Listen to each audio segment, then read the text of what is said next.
to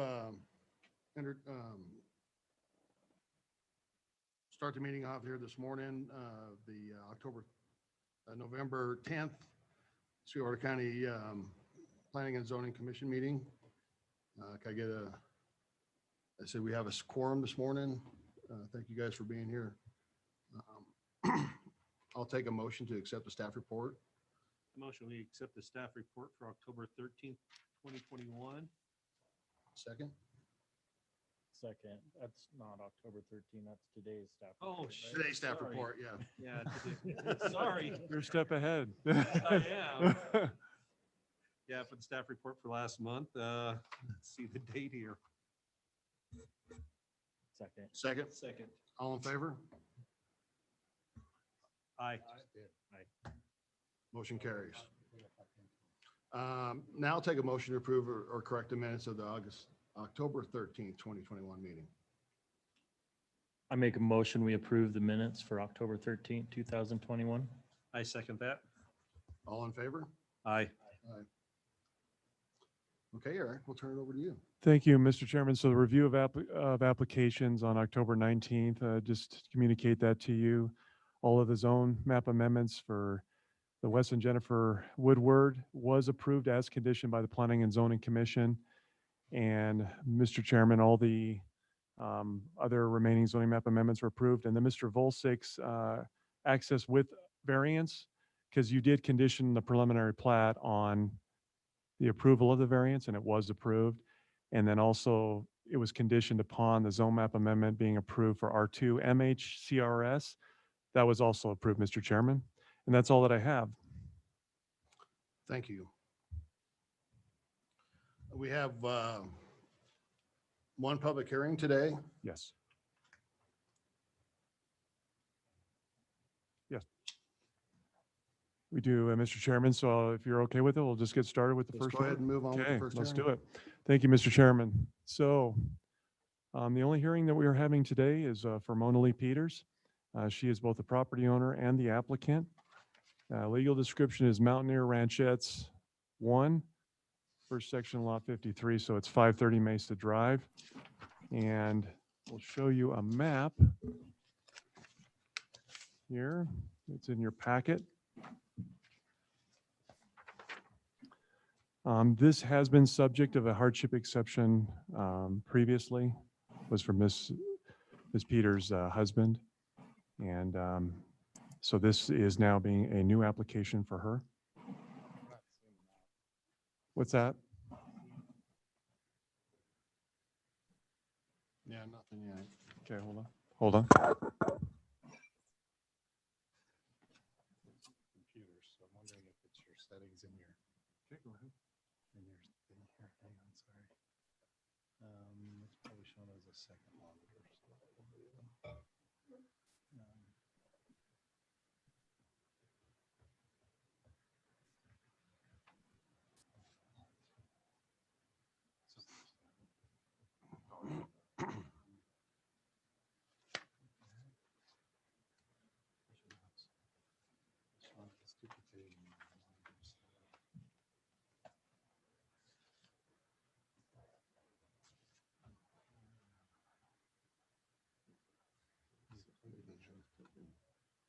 It's basically extending the monitor instead of duplicating it.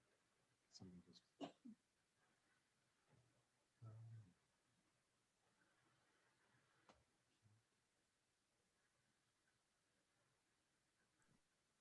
Hello?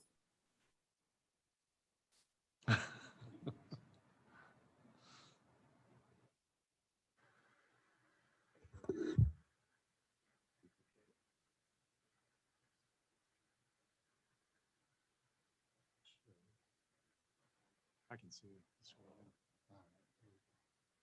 We're good. Can see. Can we see it? Yep. See up on the Sweetwater County. Oh, yeah, because now we just got talked about. Yep.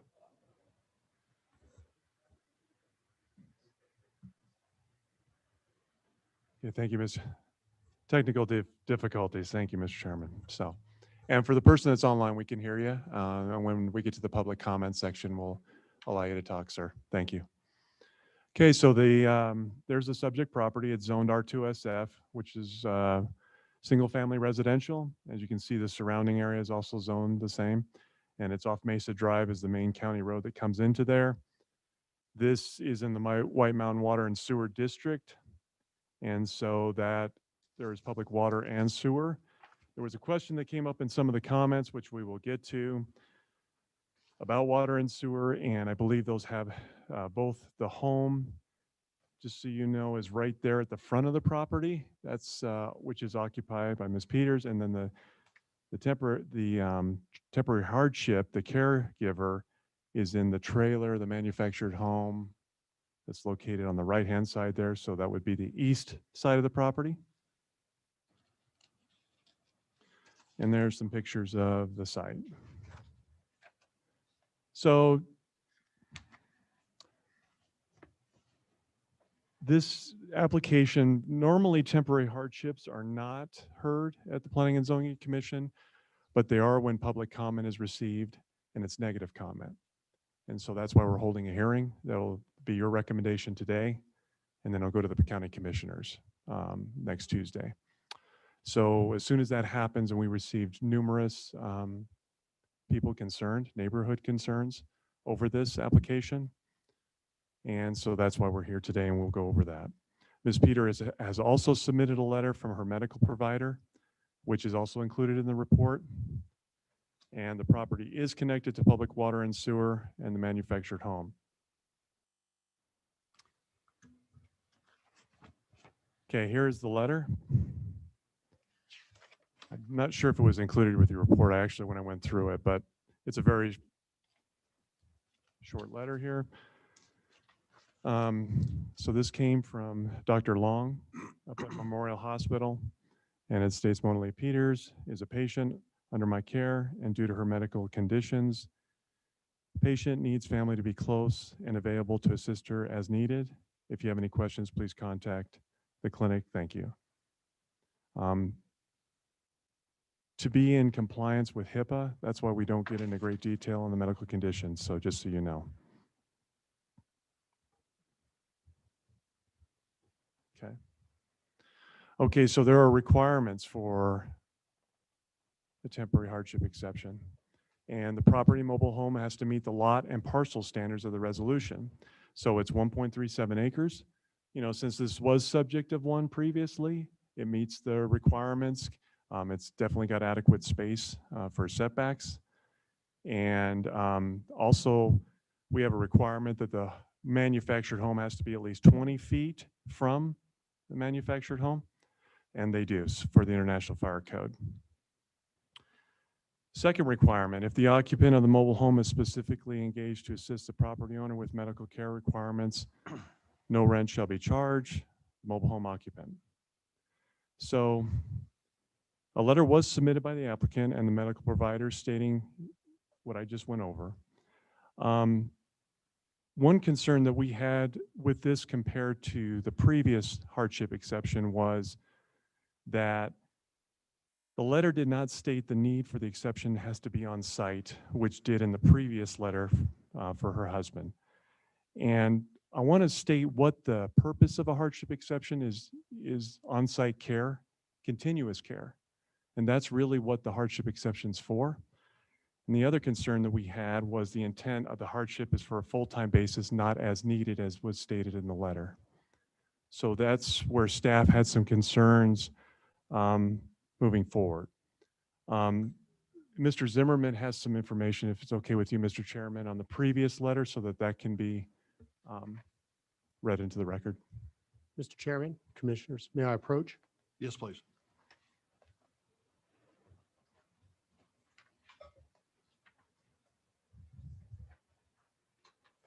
Thank you.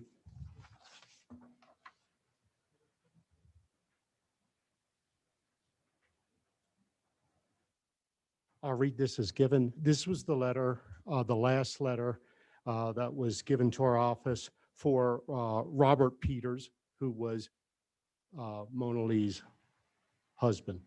So this was dated June 1st, 2020.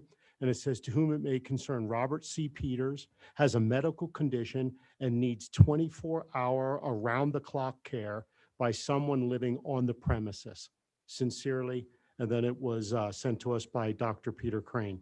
And to our knowledge, I want to make sure I'm correct, Mona Lee, did Bob die in November? Yes, yes, November in last year. 2020. So that's part of the hardship requirement, is that we get a yearly updated letter from the physician saying that the care is still needed. So thus June 2020 was the last time we got one for Bob. Bob passed away in November, and then we were following up with our normal routine of going out and finding out, and that's when we found out in June of this year, when we went to get another letter for Bob that he had passed away. So if you have any other questions. Questions? Not yet, no. Okay, you, Jim. Thank you, Mr. Zimmerman. So, and the other requirements are the mobile home shall be located on the parcel so it'll meet the setback requirements for permitted uses, which is located at the mobile home and shall not be close to the permitted dwelling. Again, it does meet those requirements. And the temporary hardship exception is valid for a period of 1 year with compliance inspections and a non-renewable fee. So if this is passed, it will be good for 1 year, and then they'll have to go through yearly renewals. So I would like to get into the actual comments that were received by neighbors. And I'm going to read these into the record. I normally don't, but there are some concerns, and I think they need to be addressed. So thank you this is from David and Terry Jackson. And thank you for allowing us the chance to comment this hardship exception. There's been a hardship exception in place for several years on the property at 530 Mesa. Bob Peters was very ill over a long period of time and momently requested needed help with his care on an ongoing basis, and likely at all hours of day or night. We are in full support of the hardship exception. Bob passed away, and we assumed that the hardship exception was no longer needed. We are confused by this new request for the hardship exception. We don't have any information that would lead us to believe there's anyone living on the property at this time who requires such an exception. As a result, we don't feel that we can endorse a hardship exception for the property until such time as we would have more information about the request. If you would like to speak with me, you may call, and then this gentleman has a cell phone number there. Dwayne and Terry Witt. Terry and I have only lived at 537 Mesa since this last April of 2021. We personally don't know the situation or concern for the hardship request. However, we have not been presented with any proof of real reason for the need of the two residences on the property in question. We are both against the request due to lack of information and knowledge of the situation. And then I believe Mr. Homer is on the line, but Kevin did submit a letter. And I have lived at my residence for over 2 years, and this is the first notice I've ever seen. I believe it is supposed to be a yearly renewal. That being said, I don't feel this hardship is in order. I say no on the hardship. Ultimately, what is the law and what constitutes a hardship? This info wasn't provided. In my research, I have found, to my belief, that this has been going on since 2016. A few points of concern. There is a single dwelling neighborhood. This is a single family dwelling neighborhood, lot zoned. Our property taxes, utilities being for multiple housing units. Can the infrastructure sustain multiple houses on one property? I believe there are 2 to 3 trailers on the lot, not including the main home. I'm not sure if all are resided in or as the info wasn't provided. I have concern on my investment on my home and what may affect that if numerous people, neighbors, are allowed to set up trailer homes, it will devalue the entire neighborhood. I don't want a precedent set for the neighborhood by allowing this and trailer homes coming into the single until unit home dwellings. I believe the application should be provided with this. I would give more clarity. When was the last time the hardship exception was approved? Can we get previous public comments? Ultimately, what is the law and how long can this go on?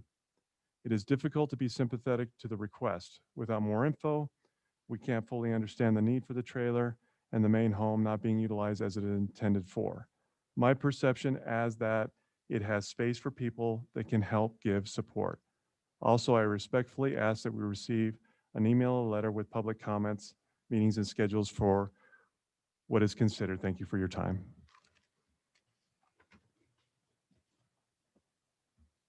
And then from the Woodwards, we also received, they are also an adjacent property owner. The hardship was over in October 2020 when Mr. Peters passed. The trailer should have been removed then. Mona Lee has since replaced fence posts, painted her front porch, and built a school bus shed by herself. Tanisha Floyd, there are several trailers on the property. Which trailer is this for? Is it for all the trailers? What are the long-term plans? If the hardship is passed again, do the property owners plan to split the property and have two addresses? And how are the property taxes divided as collected when they added trailers? How does this affect close neighbors' home values? Ms. Peters did submit a letter. I believe she sent it to the neighbors, and she also submitted it to the land use office. And that's what's also included in your report. Yeah, I just enlarged that a little bit. Enclosed, find a copy of the letter I have sent to the folks who object to the permit. I didn't tell them the whole story of the reasons that I fall randomly. I was diagnosed in 1989 with a condition called, I don't know if I can pronounce that, but hemiplegic migraines. They make up half my body, go numb, and lose my balance, usually the left side. They happen with no warning, and I can fall easily if I'm not sitting and do fall frequently. Bob watched over me very well and has his lifeline button to call for help. He would call the kids that live behind our house, to come help if I ever fell or he couldn't find me. I haven't gotten a diagnosis on my oxygen yet, but they still have more tests to find out. If that may be why. I'm having more tests done to see if I have vertigo, like my aunt had on my dad's side. She fell frequently also. I don't tell many people about the migraines because I'm always worried about what people thought about I'm gonna pass that one over. He is a wonderful person I love very much. He was the one who started our relationship. He has maintained his cognitive abilities well up past the last 2 years when he forgot what he was supposed to do. He never lost the ability to use a phone or call folks to visit. He both watched over very well, but now he's gone and I need my family close. Thank you for all your help sincerely. And so I believe this next letter is what went to the neighbors and states that I know that you're probably wondering why I've requested another hardship. Some of you don't know my husband, Bob, but I had a very debilitating disease and had a lot of constant care. That care was not an easy thing for anyone, and we are very fortunate to have one of my children live with us on the property, help me with him at all hours while I worked. I can no longer work as my breathing makes it a hard thing to do much of the time. This has been going on for a few years now and has really become worse the past 2. I have been falling a lot the past few years, and so far we haven't found out why.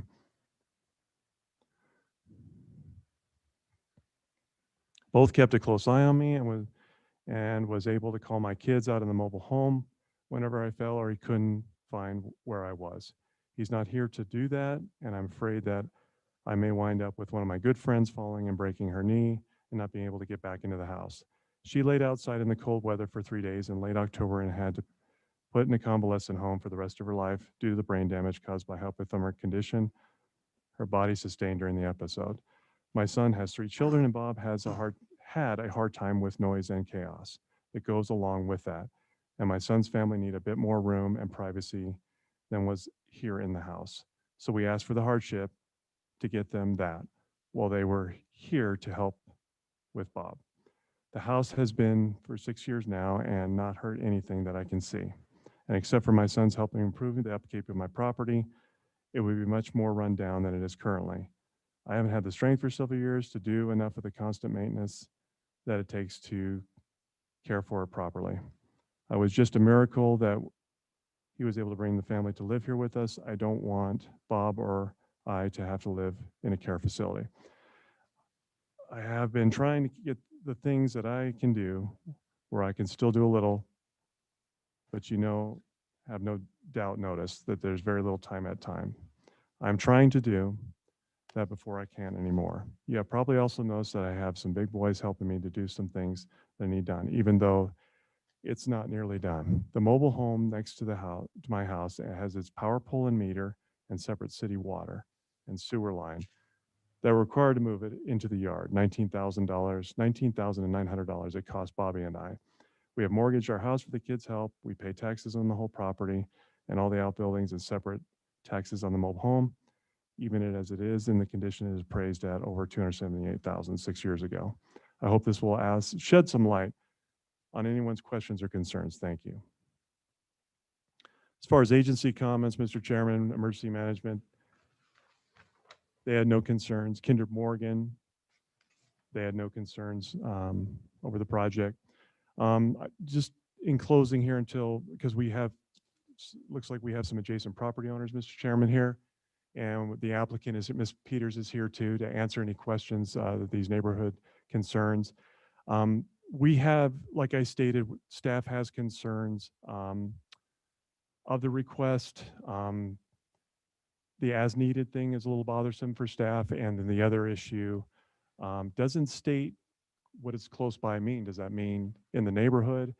It doesn't say on site like previous letters have shown that we usually get in. So those are our concerns, and that's why we do not support the application. Thank you, Mr. Chairman. Thank you, Eric. Yeah, we see we have the applicant here. Ms. Peters, would you like to come up and give us any explanation or some words that may help us with this decision?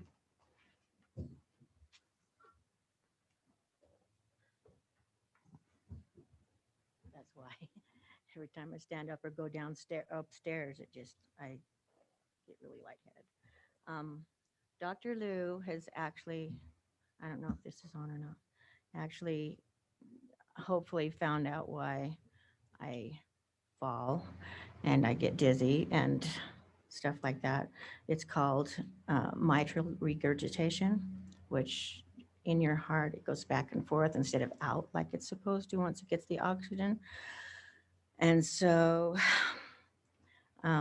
that's why I don't really get dizzy. The ground just comes up, meets me before I even realize it.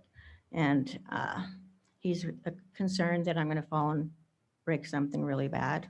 He mentioned my hip, and I said, well, I have really strong bones, but he said, but tendons, come loose too. And so he was concerned about that, and having my kids on my piece of property, I can interact with them every single day. I have the kids back and forth. They've been taught what to do if Grammy falls and who to call and all that stuff. I'm kind of a private person, so I don't really share all my woes and health problems and stuff like that. So that's why there's not that much information out there. Bobby did watch me. I've had this ongoing for probably 4 years. And every time I'd leave the house, Bob would say, don't fall down. I'm just, yeah. But anyway, I have a paper here that my friend signed that she told me I needed documentation, but I can't remember all the times that I'd fallen. But she said, I've seen the bruises and the scrapes on your head and your arms and stuff like that from when you fell. So she says, I'll sign a paper. So I have this here. I can give it to Eric here.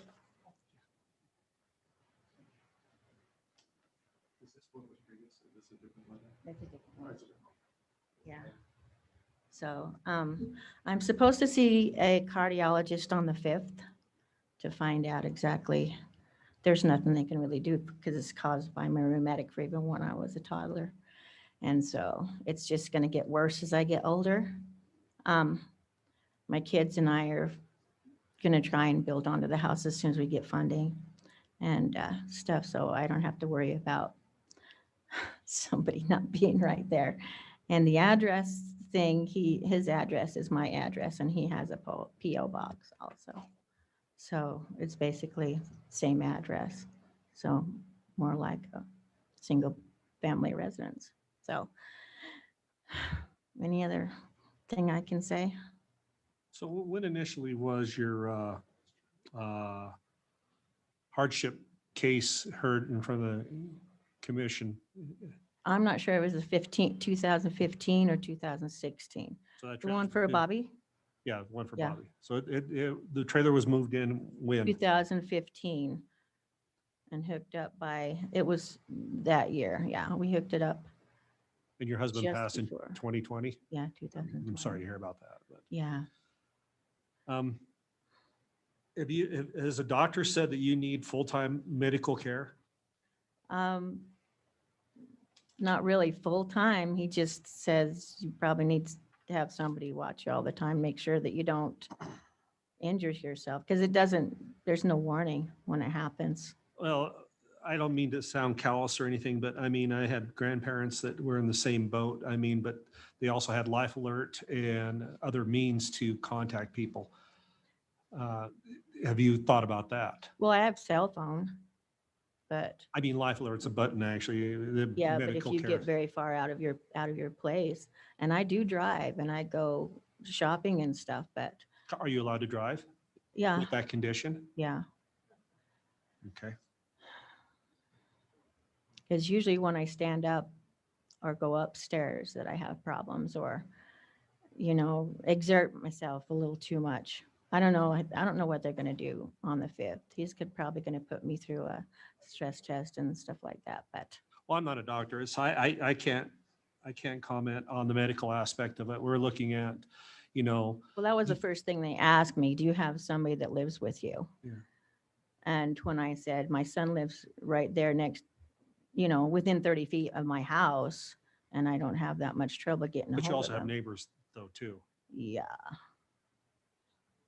Well, I mean, Wyoming does have the good neighbor, was a good neighbor law. Yeah. Good Samaritan. Good Samaritan law. So I'm here for, I want to listen to everybody's comments, not just yours. And I don't want you to, me to sound like I'm coming off callous, but there are other concerns here that we have, and I want to get everybody's story. Well, like I said, we're trying to get funding to build on so he can be there all the time and not have to. It's going to be single family resident. He's my boy, It is a single family residence, but I went out there and His looked, family needs- actually, I went out and looked at your property after we got this notice from Eric on this.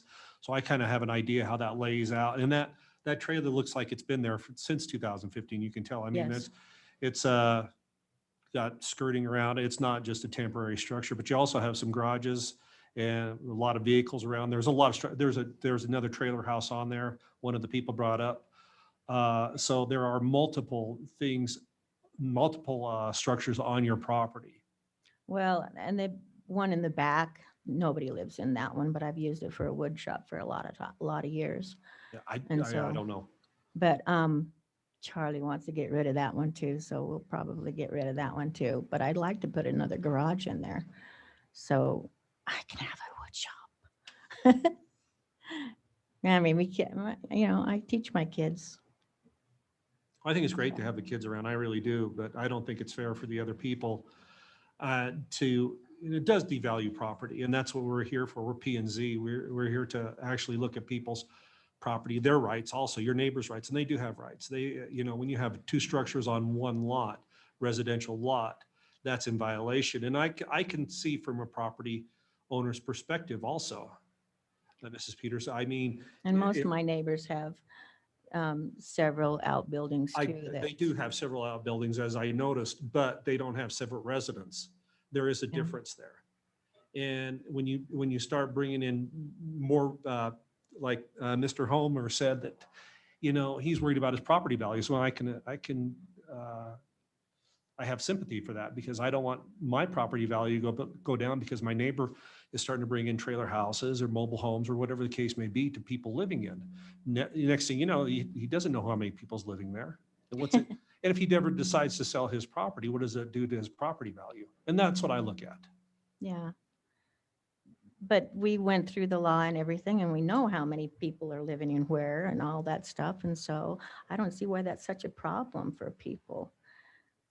It does affect your property values. And you have to look at other people's, through their Well, eyes also. If I were doing more than absolutely necessary, I could see that being the case, but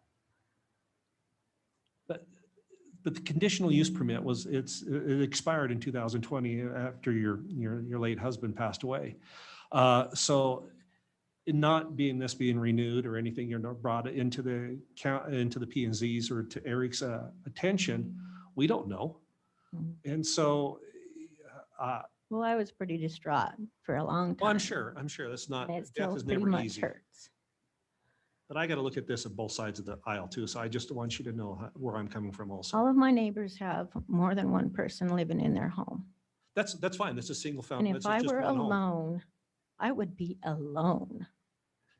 But a and lot no of people are help. alone. A lot of people are alone. Like I said, they really are. I don't want to upset you and everything, but I have to look out for everybody on this. I understand that. But I can't see where it's hurting anyone and hasn't done for 6 years. If it didn't hurt, we wouldn't have the negative comments that we had. Mm. I mean, they're Yes. concerned, and we can go to Eric about, to do another conditional use, but right now, I don't think you're in compliance because it's not a full-time care. And that's my personal opinion. I could be wrong, but I want to listen to what everybody else says. I'm here with an open mind. I mean, if you have to have full-time care, I understand. But if not, it's not fair to your neighbors though also. So what would I need to do to get, That's what we're here to find out. I don't have all the answers. I'm just playing devil's advocate here, and I can see their point of view, and I can see yours too. Don't get me wrong. It's nice having family around to help take care of things. That's why I brought, the life alert buttons, having your son or whoever's out there living with you move in with you into that residence, or living in the one residence. But you can't have two residents on one single lot. It's not fair to your neighbors though either. I'm sorry. Go ahead. No, and if I may interject, I mean, this is the reason why these conditional use permits expire. And because it's not something that's the norm or that can continue on forever. And they're based upon reasons for that conditional use. And so that's why we have this annual expiration. So we can kind of look back at it again and say, okay, are all the needs being met or the requirements being met to allow that to happen again? And I think that's kind of some of the decisions that we're going to be looking at today. Rob? Yeah, I have a few things.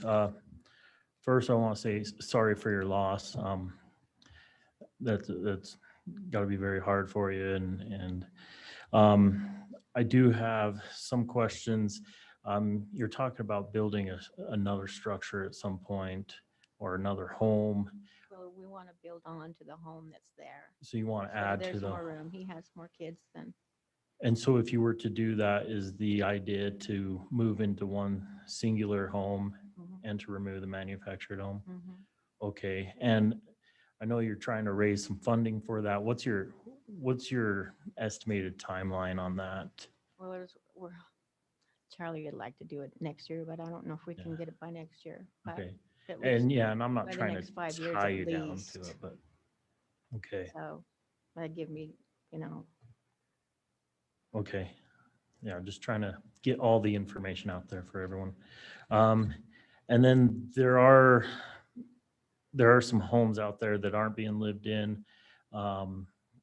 And there's concern from the neighbors that there's homes out there, they don't know what they're being used for. Is there any plans to clean some of those up as well, or yeah. have them Charlie removed? wants to tear that one out too. There's only one. And then the home that he lives in. And then, yeah, Is that fifth wheel trailer yours that's out there then? yes, it is. But it's not, it's not a home. It's a camper trailer basically. So Okay. it's a park model, but It just looked like it hadn't been moved for quite a while, it so. hasn't. I don't have a fifth wheel truck. Because that could be one of the concerns for the neighbors, is somebody living in that? Oh, no. Yeah, but that's the answers they need also. Mm. Yeah, just the one behind where Charlie lives. The other one in the very back that Charlie wants to get rid of has just been my workshop for my signs and stuff like that. woodworking things, but haven't done very much of that lately and no sign work. So I just can't do that kind of stuff much anymore. But I do have some tools out there and, you know, wood and stuff like that to. Got some boys coming up that need to learn how to do a few wood projects. So, Any further questions from the board? Yeah, I don't have any questions. I don't either, Chairman, Mr. Chairman. Okay, thank you very much. I will now open this up to public comment. Is there anyone that's in favor of the applicant in the audience to speak? Seeing none, I will move it over to, are there anyone that's opposed for the applicant that would like to speak? Please. I'm opposed. You want to? Sure. If you could just state your name, sir. And, Oh, I'm go sorry. ahead. It's Okay, Kevin Homer. go ahead, sir. Okay. I'm opposed. I am sympathetic and sorry for her loss, but I don't want a precedent set for the neighborhood or the single dwelling units we have. I mean, I don't believe that we should be able to put multiple units on these lots.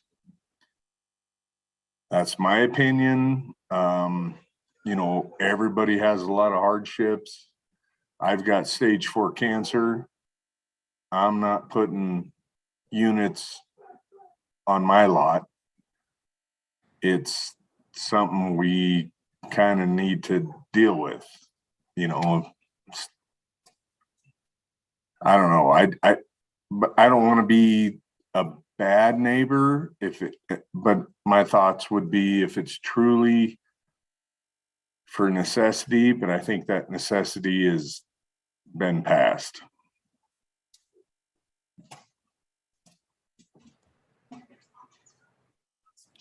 Thank you, Kevin. Is there anybody else that would like to speak? Yes, I'm Shirley Woodward, and I live at 580 Mesa, right next to her. She hasn't spoke to since the day she put the trailer in. He knows she did not have a permit in hand at the time the trailer came down the driveway. I objected to it at that time. I still object to it, and she'll tell you it was. He knows when it was put in. Also, Charlie works 10 hours a day, which he should. He's a good man. But he's not there for her. She needs an alert button like you suggested. That's what I would suggest. I also have vertigo. I can't breathe.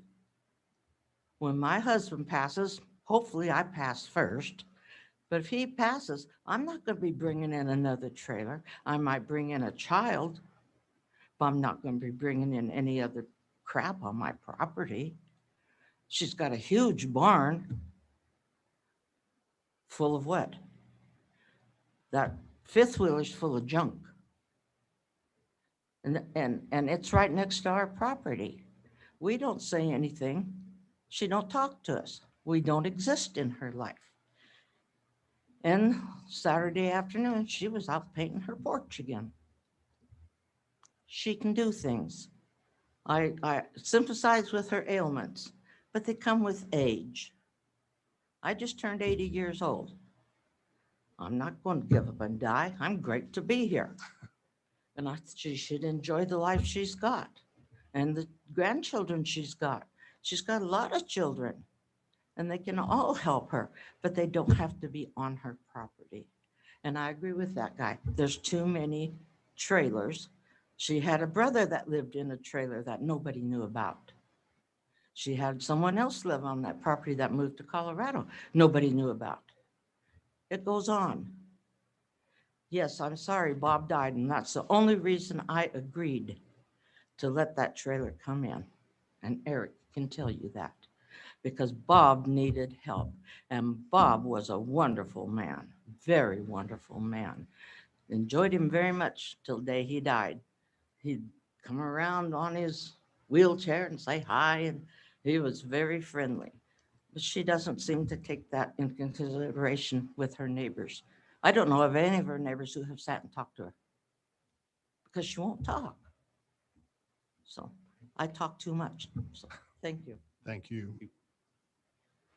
Is there anybody else in opposition that would like to speak? Is there anyone in general that would like to make a comment? Mr. Chairman, Commissioners, may I approach? Yes.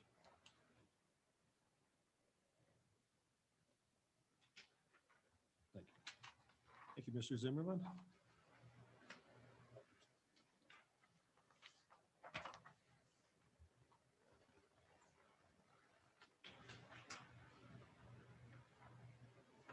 Mr. Chairman, Commissioners, what this is showing is the route that the Land Use Department has taken in this situation. So once again, to add on to what we've said before, this is currently in a violation.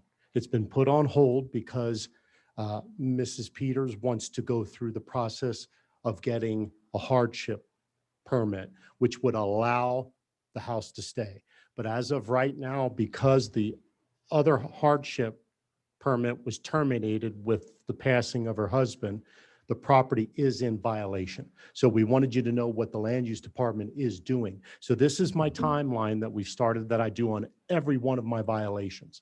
So what you see is the passing. I sent out a voluntary abatement letter. At that time, Mona Lee and I have talked several times on the phone. I've explained the process of what we're going to go through. So we sent out a voluntary abatement letter, 30 days, and then we sent out a mandatory abatement letter.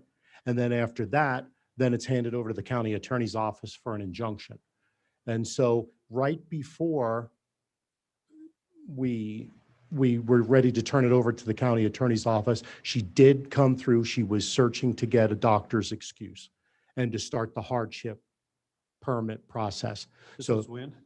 this is right here. So I sent out the 7/12, is that it, Jim? 7/12 is when I sent out the voluntary abatement. 8/12 is when I sent out the mandatory, which was 30 days later. Received an application on the 26th. So September 12th would have been the 30 days under mandatory, which meant she would have been turned over to the county attorney's office. And Mona Lee was talking to me the whole time saying that she was trying to get this doctor, get in for her appointment, to get this doctor's letter to start the process. And so it's there. I posted the property for this meeting, and the complaints have come in. So I did want to let you know that if, when this goes through the commission, if this is turned down, the violation will proceed and the Land Use Department will follow through to have the trailer removed. So I wanted to let you know that we were not shirking our duties. We were following through with this. But this process has put a temporary hold on it to see if it can be permitted or not. Any questions from our department's view? Thank you. Thank you. All right, at this time, I'd like to close the public comments.